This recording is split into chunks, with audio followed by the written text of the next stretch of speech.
Hello, I'm Jack Whitehead, and one of the ideas that I originated from my educational research was the idea of a living educational theory.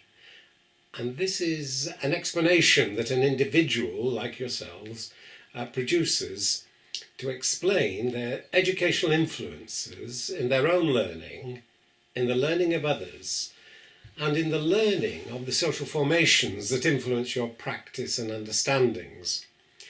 I was moved to create and put forward this idea when I was studying educational theory at the beginning of my professional career, as I was also teaching science but studying philosophy and psychology and sociology at the London University Institute of Education, where the idea of educational theory was that it was constituted by theories from philosophy, psychology, sociology, and history. And whilst I studied those from 68 to 70 and passed the examinations, I was really trying to improve my own practice from questions of the kind, how do I improve what I'm doing? I was teaching science in secondary schools, and that was my fundamental question that I was aware when I first started, the very first lesson I taught, that I had to do it better because it was clear that I was not communicating something that I was really committed to, which was the development of a scientific understanding in my pupils. And I was not doing it well. The pupils were not learning in a way that I felt they were getting an understanding of scientific inquiry.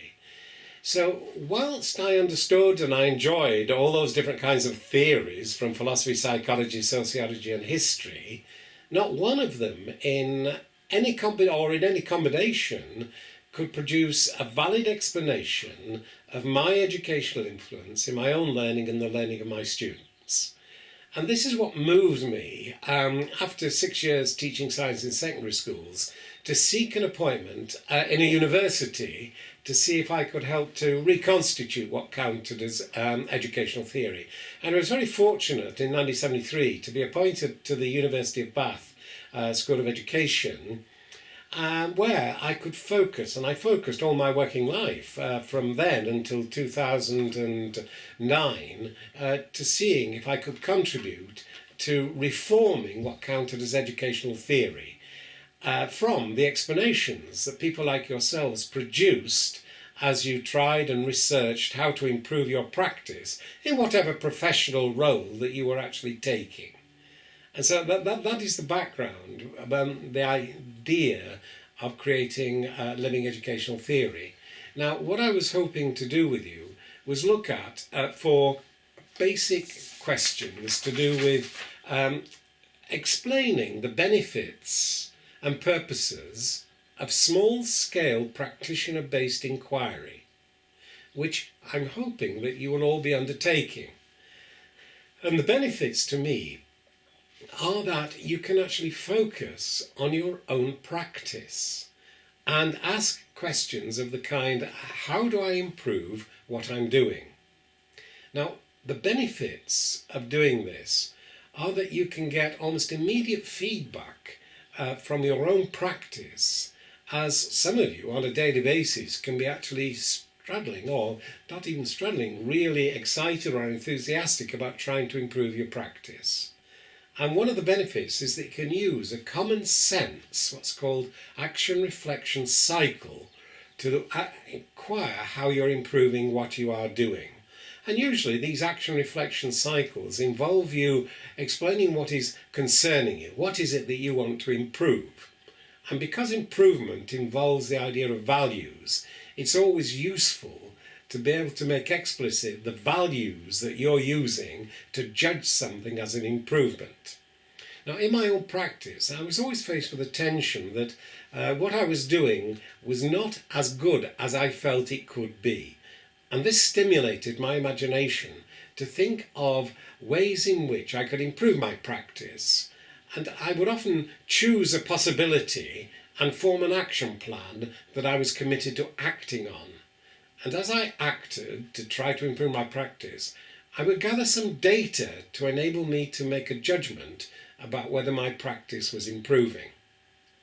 This would lead me to evaluating the influence of my actions as the inquiry continued into improving what I was doing, and I would then produce an explanation of my educational influence in my own learning and the learning of my students. And the benefits of the small scale practitioner research is that you can focus on something that you are actually doing in your daily practice that you can work on improving.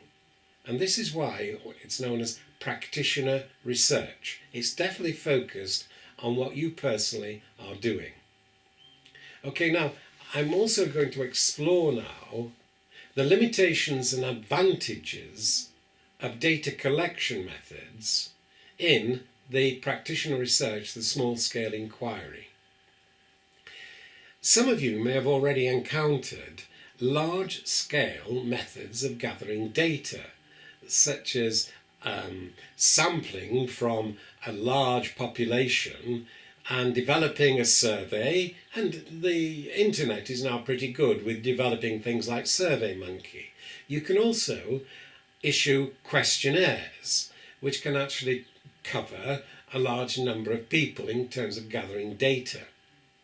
But one of the problems with those large-scale experiments, they give you data that can indicate the kind of areas that might need improving on a large scale, like a national level or a local authority level. But when it comes down to your own classroom or your own practice in whatever professional practice you have, when it could be in health, it could be in the police service, it could be in any professional practice, what you're really, I think, wanting to know is what kind of data will you need to collect to enable you to make a judgment about your influence in what you're doing as you try to improve your practice. And this is where the action reflection cycles are very helpful as a process through which you can gather data, because most of you will, I think, recognize that common sense process which is disciplined, where you talk about a concern you've got, what is it you want to improve, you imagine what you're going to do and form an action plan. You actually write a little about what data are you going to collect to enable you to make a judgment about the influence of your actions. You act and gather that data, and then you evaluate the influence of your actions in terms of your values and what it was you were trying to influence in the learning of others. And then it's always wise to produce what we call a validated explanation of your educational influence in your own learning and the learning of others. You really shouldn't leave it for longer than 3 or 4 weeks before you actually produce from the data an evidence-based explanation. And there is a difference between data and evidence. The data is any information that you collect that might be helpful to you in producing an explanation of your practice. You use the data, and this is where it becomes evidence. You offer evidence to justify or refute a claim to knowledge that you're making. And that's the difference between data, which is information you gather, and evidence, which is drawing on data and a claim to know what it is that you're doing as you explain your influence in the learning of yourself and others. And those data collection methods, they can often involve videotaping your own practice. They can involve conversations with other learners that you tape and transcribe. They can involve the traditional methods of interviewing, and you work out the number of different kinds of interview. It can be a closed question. You can actually have it as an open inquiry with someone as you try to work out the nature of your influence. And this is the data that you gather. You could also use some questionnaires, because these can be useful ways of gathering data from small-scale practitioner research. But these are just some of the data collection methods that are going to be helpful to you in producing your evidence-based explanation of your influence. Now, I want to now move on to look at how to identify and evaluate something which will always come up in this kind of inquiry, And these are to do with ethical issues that are associated with practitioner-based inquiry. Now, there are two kinds of ethics at work. The one is related to whatever institution that you're working in or you're conducting your inquiry. These will always have some kind of ethical guidelines to use. And organisations like the British Educational Research Association and also a psychological association will, if you get onto their websites, like BERA, the British Educational Research Association, they already have ethical guidelines that you can download and use in terms of your inquiry. And these cover issues to do with informed consent. If you're doing research with young people and these are below the age of consent, then it is always wise to get written permissions from parents or guardians if you're actually going to be collecting data which you use in your own explanation of influence in terms of your research. There are also ethical issues which always come up in educational action research because education itself is a value-laden activity. You can't really judge something to be an improvement or something to be educational without it involving your ethical values. This is what helps to constitute learning as educational. I hope I'm making sense here because it's an important point, that not all learning is educational.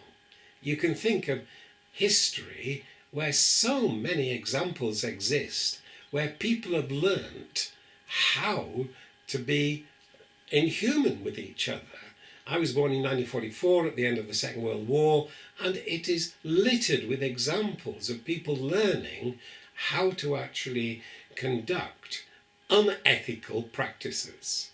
So this is why, if you're conducting educational research, it's always important to recognise the values that motivate you to do what you're doing. And the phrase that is often used in practitioner research is that values that carry hope for human flourishing. So in your lives, when you think of the values that you believe constitute human flourishing, you may, as many practitioner research has done, think about values such as compassion, love, freedom, respect for others. Those kinds of values actually constitute human flourishing. But you've got to be careful here because these are not just words I'm using. The meaning of values are actually embodied in what we do. And you clarify the meaning, for example, of your passion or commitment for freedom or respect or democracy in the course of their emergence in practice. This is a really important point, that you clarify the meanings of your values in the course of their emergence in practice, in what you are doing. So these are not only value words that we use, you show them through the data you collect and its use as evidence in your explanation what you are meaning by compassion or love or freedom or justice or respect. Whatever the constellation of values that you use to constitute human flourishing, you bring into your account as part of the ethical principles that are of use in your practitioner research. Now, the next point that I want to raise with you is it is to reflect upon the possible influences of practitioner values when engaged with practitioner-based inquiry. So it's to look at the possible influences of these values.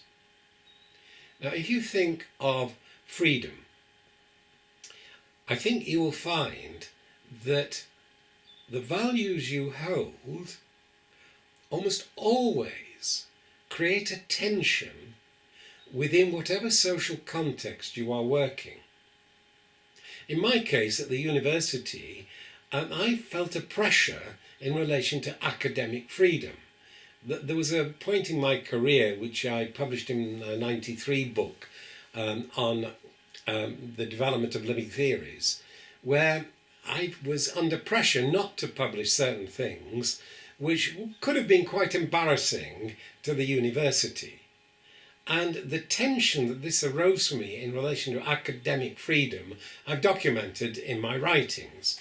Now, I think you will always find, because of the values, vision that you have about how the world should be, and it's not the way it really should be at the moment, that you will always face a certain amount of tension in trying to improve your practice. Now, these pressures and tensions can literally be of two kinds. One can be internal to you. These can be psychological pressures and tensions that you feel as you've got to overcome these internal conflicts that you might have as you try to improve your practice. The other kind of tensions are to do with the social context in which you are living and working. If you think of the world as it exists at the moment, you can see that there are mass global movements taking place. One, for example, on the issue of climate change. That you can see that there are movements around the world which are actually in conflict. There's one which actually is promoting the use of fossil fuels. It's linked up to the profits of the coal industry. It's linked to the profits that can be made in terms of energy production, which actually release carbon dioxide into the atmosphere. You've then got a global movement in which people are trying to influence on international scales the actual reduction of the use of fossil fuels, because they believe that this is a way of protecting the planet. Now, these values, which actually I think you will experience within any social context, mean that you will always be, if you like, working in relation to policy areas to try to create policies which support the values of human flourishing that you hold. It could even be within any organisation, and this is quite difficult because you've got to be prudent that if you actually push too hard in an organisation, that it can actually lead sometimes to a threat to your employment. So it's that feeling of just being aware that these values that you hold, you've also got to be creatively compliant, that you can find ways in which you can retain your integrity by living your values as fully as you can, whilst at the same time being aware of the pressures that sometimes act within an organisation to undermine those values. Now, when you're working in the small-scale practitioner research, there are sometimes criticisms that these stories or the explanations that you offer for your educational influence are at best stories, they're just anecdotes. They have absolutely no objectivity because they're just grounded in your own subjective understandings. Now, one of the ways which practitioner researchers have found to strengthen their explanations so that they're really not open to those kind of criticisms is to use what are called validation groups. And as you look round your meeting or gathering at the moment, you can think of, say, 3 to 8 people, peers of yours, that would help you to form what is called a validation group. And this is where, regularly, perhaps every 6 weeks or so, you will put forward an explanation of your influence, which is evidence-based, to your validation group and ask them to respond to 4 questions. These 4 questions are to do with the comprehensibility of your explanation. So you ask them, what might you do to strengthen and enhance the comprehensibility of your explanation? You also, within your evidence-based explanation, want to make sure that you've offered sufficient evidence to support your conclusions. So whatever claim that you make, you need to actually make sure that it's actually supported by evidence. And this is where you can ask your validation group, what might you do to actually improve the quality of the evidence that you offer to actually justify any claim that you make. The third area is one that traditional scientists usually don't have to consider. But it's linked to what I was just saying about the pressures that you might experience as you work with any organisation where you're trying to improve areas of your practice and there is a bit of resistance in the organisation. And these are known as socio-cultural and socio-historical pressures, because quite a lot of these influences have got histories. That your organisation doesn't just exist outside its historical and its social or cultural context. So it's wise within your explanation of your educational influence to bring in understandings of your particular context. And for example, this can involve policy documents from either local, regional or national organisations that influence your practice, that you can bring in to explain what it is that you are actually feeling under the influence of. And that is the third point that you ask your validation group to help you to strengthen. The idea that there are these socio-cultural, socio-historical influences and you're showing your understanding of those influences. And your validation group can be asked to strengthen those background understandings of those influences. Now, the fourth point might sound a little strange to you, but it comes to the idea of authenticity. That because your explanations are always going to be values laden, especially if they're going to be educational, you're also trying to live out your values as fully as possible. And you're trying to retain your sense of integrity. And you do this by asking your validation group to try to work out what you might do to enhance the authenticity of your explanation, in the sense of showing that you're living your values as fully as possible within what you are doing and how you're explaining you doing this within your explanation. Now, those are the areas that I think might help you in the conduct of your own practitioner research. But you've also got on the web many illustrative examples of people that are engaged in these kinds of inquiries and produce their own living educational theories. But these are offered not as a kind of template, they're offered to see whether you can actually use some insights from those living theories in the construction of your own. It's rather like you drawing insights from the traditional theories. Because when I said that I generated the idea of a living educational theory in response to criticisms that I had of a traditional view that the theory was constituted by philosophy, psychology, sociology and history, that is not to deny the value of insights from those theories. In fact, I always use insights from those theories in generating my own living theory, which is a continuously evolving explanation of my practice. So when you actually create your own explanation of your educational influence, do see and acknowledge some influences from the living theories of others, which all you need to do is Google living educational theory, and you will find so many illustrative examples, which are also in the website actionresearch.net. You can get many, many accounts from practitioners about their inquiries.